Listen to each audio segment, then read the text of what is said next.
ઇન્ડિયામાં બનેલા કયા એઆઈ પ્લેટફોર્મ્સ તમને પ્રોમિસિંગ લાગે છે? ઇન્ડિયામાં બહુ જ બધા પ્લેટફોર્મ્સ છે.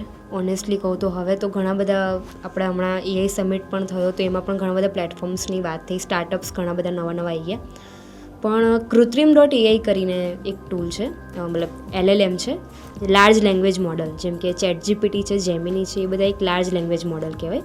કે તમે કોઈ પણ એજન્ટ્સને એ બધું પણ બનાવો ને તો બેકએન્ડમાં આ જ બધા ટૂલ્સ યુઝ થતા હોય. તો કૃત્રિમ AI જે છે ને એ સ્પેસિફિક ઇન્ડિયાની જે લેંગ્વેજીસ છે ને એના માટે બનેલું છે. તો મલ્ટિપલ લેંગ્વેજીસ, કેમ કે સમજો કે તમે વર્લ્ડ વાઇડ ChatGPT ને બધું તો છે, પણ ChatGPT તમને ગુજરાતીમાં સરખો જવાબ નહીં આપે, ChatGPT તમને મરાઠીમાં સરખો જવાબ નહીં આપે. પણ આ જે કૃત્રિમ.ai છે એ જે છે ને આપણા ઇન્ડિયન સ્પેસિફિક લેંગ્વેજ માટે જ બનેલું છે. તો તમે એમાં વધારે સારી રીતે તમને પ્રોમ્પ્ટ આપીને તમે જનરેટ કરાવી શકો છો. તો યસ, બહુ સારું પ્લેટફોર્મ છે કૃત્રિમ AI.